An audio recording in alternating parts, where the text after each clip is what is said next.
Terusan Panama merupakan urat nadi bagi perdagangan global karena bisa mempercepat hubungan pelayaran antara Samudra Pasifik ke Atlantik. Pengerjaannya membutuhkan kemampuan teknik tinggi karena kapal harus naik melewati tangga air.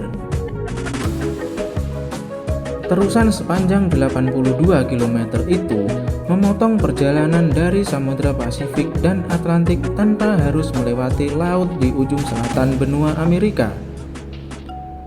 Sejarah terusan Panama dapat ditelusuri kembali ke abad 16 ketika Charles V menerima saran untuk membangun terusan di Panama. Terusan di Panama diharapkan mampu mempersingkat waktu transit kapal untuk membawa emas dari Peru, Asia, dan Ekuador ke pelabuhan Spanyol. Mengikuti saran tersebut, akhirnya sebuah rencana untuk membangun kanal disusun pada tahun 1529. Tetapi perang yang sedang berlangsung saat itu memaksa proyek tersebut terhenti. Rencana untuk membangun terusan itu kemudian dibatalkan ketika seorang birokrat Spanyol menemukan rute baru untuk mengangkut emas dan kekayaan. Pada tahun 1899, Kongres Amerika Serikat berpikir untuk mengamati potensi terusan Amerika Tengah dengan membentuk Komisi Terusan Isthmian.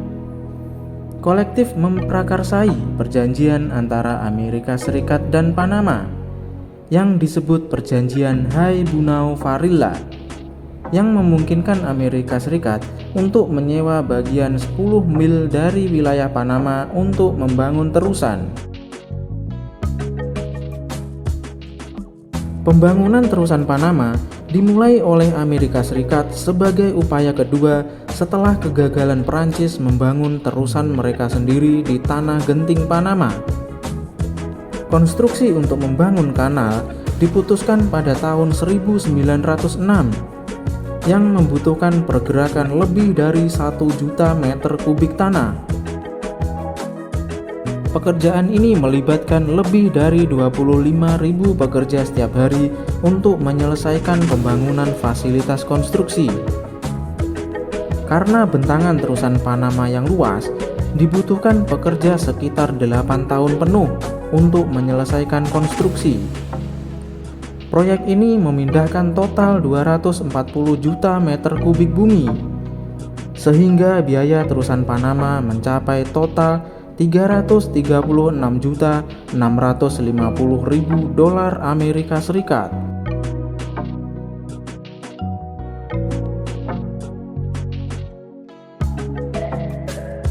Proyek ini akhirnya selesai pada 15 Agustus 1914 dan dibuka untuk penggunaan komersial.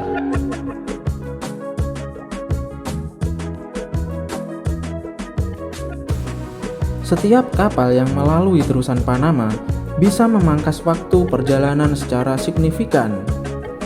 Untuk melewati bagian benua Amerika dengan lebar 82 km pada titik itu, hanya membutuhkan waktu antara 8 hingga 12 jam. Namun rute terusan Panama tidak seperti terusan Swiss yang datar. Terusan ini harus membelah deretan dari pegunungan dan melewati bendungan Lago Gatun yang berada pada ketinggian 26 meter di atas permukaan laut. Oleh karenanya, struktur rutenya berupa bendungan kecil atau kunci untuk menciptakan tangga air.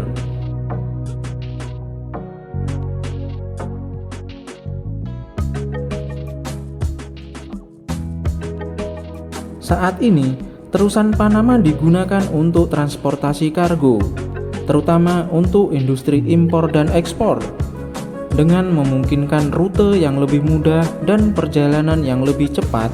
Ini berfungsi sebagai pintu gerbang penting untuk mengakses berbagai wilayah di dunia. Pentingnya terusan Panama terletak pada keuntungannya untuk impor dan ekspor, serta hubungan perdagangan internasional. kini melayani kepentingan komersial dan militer.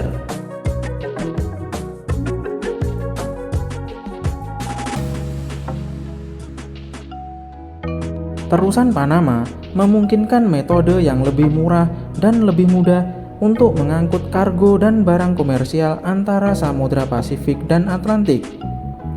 Ini menghilangkan kebutuhan kapal untuk berlayar di sekitar Cape Horn dan bagian paling selatan Amerika Selatan untuk mencapai tujuan mereka. Dari perjalanan yang akan memakan waktu 67 hari untuk menempuh 12.000 mil, terusan membuka jalan untuk perjalanan yang hanya 8 hingga 10 jam.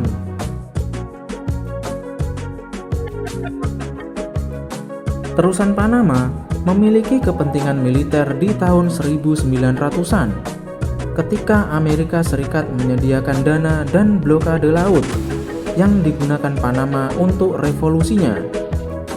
Hal inilah yang menyebabkan kemerdekaan Panama, yang memungkinkan Amerika Serikat untuk membentuk perjanjian dengan mereka. Pada tahun 1999, kehadiran militer di zona terusan Panama sangat kuat, terutama ketika pangkalan militer Amerika Serikat ditutup. Sampai saat ini, terusan Panama masih digunakan untuk mengangkut kapal air militer.